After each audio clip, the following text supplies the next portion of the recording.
Good morning, friends. Myself, Dr. Chinnadurai, consultant orthopedic surgeon, Orthodome Specialty Center, Selaiyur. இன்னைக்கு நம்ம பார்க்க போகிற topic என்னன்னா ஷோல்டர் ஆர்த்ரைட்டிஸ், தோள்பட்டை தேய்மானம். ஸோ இது வந்து ரெண்டு விதமாக வரலாம். ஒன்று வந்து தேய்மானங்கிறது ஏஜ் ரிலேட்டடாக வர்றது, அது ஆஸ்டியோ ஆர்த்ரைட்டிஸ். அது இல்லாமல் மற்ற காரணங்களால் எப்படி வரலாம் அப்படின்னு பார்த்தீங்கன்னா, இன்ஃப்ளமேட்டரி ஆர்த்ரைட்டிஸ், அதாவது முடக்குவாதம், அந்த சம்மந்தப்பட்ட வியாதிகள், ரொமட்டாய்டு ஆர்த்ரைட்டிஸ், ரொமட்டாலஜிக்கல் ஆர்த்ரைட்டிஸ். அது இல்லாமல் அடிபட்டு தப்பான ட்ரீட்மெண்ட், ஒரு ஜாயிண்ட்டுக்குள்ள ஃப்ராக்சர் இருக்கு, டாக்டர் ஃபிக்ஸ் பண்ண சொன்னாரு, கட்டு போட்டோம், ஆனால் தப்பாக கூடிருச்சு, அதனால தேய்மானம் வருது. இல்லை ஏதோ லிகமெண்ட் இன்ஜுரி, இல்லை டிஸ்லொகேஷனு, இதெல்லாம் வந்து ப்ராப்பராக நான் ரீஹாபிலிட் பண்ணல அப்படிங்கிறப்ப தேய்மானம் வருது. இது வந்து போஸ்ட் ட்ரமாட்டிக் ஆர்த்ரைட்டிஸ். இன்ஃபெக்ஷன் ஆகி செப்டிக் ஆகி அது மூலம் வந்து வர்றது வந்து செப்டிக் ஆர்த்ரைட்டிஸ். அதை தாண்டி நமக்கு இந்த மசில்ஸ் எல்லாம் வந்து வேலை செய்யாமல் போகிறது வந்து காஃப் ஆர்த்ரோபதி. அதை தாண்டி நமக்கு ஆர்த்ரைட்டிஸ் வரதுக்கு முக்கியமாக காரணம் இந்த நரம்புகள் வந்து வேலை செய்யாமல் போகிறது. அதுக்கு பேர் வந்து நியூரோபதிக் ஆர்த்ரைட்டிஸ். ஸோ ஆர்த்ரைட்டிஸ் அப்படின்னு என்னன்னா, இந்த எலும்புகளுக்கு நடுவில் இருக்கக்கூடிய கார்டிலேஜ் டேமேஜ் ஆகி போனை ரப் ஆகிறது. ஸோ இது வந்து அன்பியரபிள் பெயினை தான் கொடுக்கும். ஆல்மோஸ்ட் ஆல்வேஸ் இதுக்கு ட்ரீட்மெண்ட் வந்து ரொம்ப கஷ்டமான ஒரு விஷயம்தான். ஸோ ரொம்ப ஆரம்ப கட்டத்தில் வரீங்க, கொஞ்சம் மைல்டு சிம்டம்ஸ் இருக்குன்னா டெம்பரரி ட்ரீட்மெண்ட்டாக இன்ஜெக்ஷன்ஸ் உதவும்.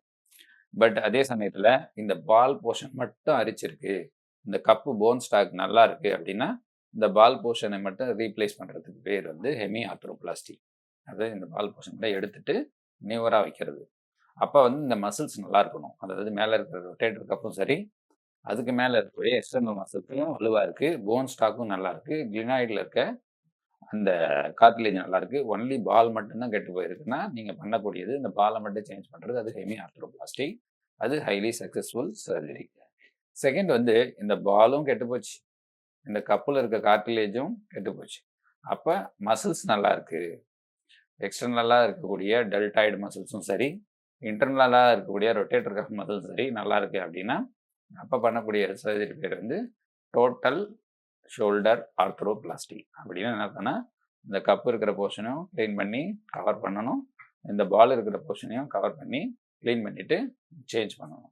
ஸோ இது ஒரு செயற்கை மூட்டு தான். பட்டு ரொம்ப அட்வான்ஸ்டாக டெக்னிக்கலாக ஸ்ட்ராங்காக பண்ணும்போது ப்ராப்பர் இம்ப்ளான்டேஷனில் கரெக்டான கேண்டிடேட் இப்போ around 15 to 20 years also, and they will be able to get their normal painless functional joint back. And third important fact என்னன்னா, சம்டைம்ஸ் இந்த கப்பில் இருக்கிற கார்டிலேஜையும் சுத்தமாக டேமேஜ் ஆகிடுச்சு, இந்த பாலில் இருக்கிற கார்டிலேஜும் சுத்தமாக டேமேஜ் ஆகிடுச்சு, அதே மாதிரி இந்த மேலே இருக்கிற ரொட்டேட்டர் கப் மசில்ஸும் சுத்தமாக வேலை செய்யலை அப்படின்னா அதுக்கு பண்ணக்கூடிய சர்ஜரி பேர் வந்து ரிவர்ஸ் ஷோல்டர் ஆர்த்ரோபிளாஸ்டி. அது என்ன ரிவர்ஸ் ஷோல்டர் ஆர்த்ரோபிளாஸ்டி அப்படின்னா, பால் இருக்கிற இடத்துல கப்பு இருக்கிற இடத்துல பால், லிவரை நம்ம கொஞ்சம் எக்ஸ்டெண்ட் பண்ணுறோம்.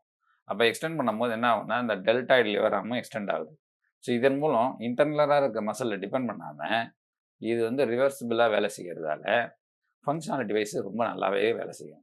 ஸோ நார்மலாக எப்படி ஒரு டோட்டல் ஷோல்டர் ஆர்த்ரோபிளாஸ்டி வேலை செய்யுதோ அதை விட கரெக்ட் கேண்டிடேட்டுக்கு ரிவர்ஸ் ஷோல்டர் ஆர்த்ரோபிளாஸ்டி ரொம்ப அட்வான்ஸ்டான டெக்னிக் மூலம் இம்ப்ளான்ட் கரெக்டாக யூஸ் பண்ணும்போது அந்த offset, neck length and also alignment இதெல்லாம் கரெக்டாக பேலன்ஸ் பண்ணி வச்சும்போது இதுவுமே ரொம்ப ஹைலி சக்ஸஸ்ஃபுல் சர்ஜரிஸ் நவடேஸ். ஆனால் ஒன்லி க்ரைட்டீரியா வந்து மேலே இருக்கக்கூடிய டெல்டாய்டு மசில்ஸ், ட்ரெபீசியம் மசில்ஸ் எல்லாம் நல்லா இருக்கணும். அதே சமயத்தில் கடைசியாக ஒரு கண்டிஷன் வருது, ஷோல்டர் மசில்ஸில் எதுவுமே வேலை செய்யணும். அதாவது மேலே இருக்கிற ஆக்டிவாக இல்லை, உள்ளே இருக்கிற ரொட்டேட்டர் கப் மசிலும் ஆக்டிவாக இல்லை, இந்த பாலில் இருக்கிற குருத்தலுமா அரிச்சு போச்சு, இந்த கப்பில் இருக்கிற குருத்தலுமா அரிச்சு போச்சு, பெயின் அன்பேரபுளாக இருக்குது, எந்த விதமான ட்ரீட்மெண்ட் கேட்கல, அப்போ வந்து இந்த ஜாயிண்ட்டை நம்ம ஃபியூஸ் பண்ணுறோம். அதுக்கு பேர் ஆர்த்ரோடசிஸ். அதாவது எல்லாத்தையும் க்ளீன் பண்ணிவிட்டு சில பிளேட்ஸ் வச்சு ஒரு பர்டிகுலர் பொசிஷனில் ஃபியூஸ் பண்ணிவிடுவோம். என்ன மாதிரி பொசிஷன் பண்ணோன்னா, இந்த ஷோல்டர் வந்து forward flexion 30 degree, external rotation 30 degree, abduction 30 degree. அதாவது ஃப்ளெக்ஷன், எக்ஸ்டர்னல் ரொட்டேஷன், அப்டக்ஷன் 30 டிகிரியில் வச்சு பிளேட் வச்சு லாக் பண்ணிடுவோம். ஸோ இது மூலம் ஓரளவுக்கு அவங்க எல்போ அண்ட் ரிஸ்ட்டை வச்சு அவங்களுடைய நார்மல் ஆக்டிவிட்டீஸை பண்ண முடியும். பட் பெயினுங்கிற ஒரு விஷயம் 200% கன்ஃபார்மாக போயிடும்.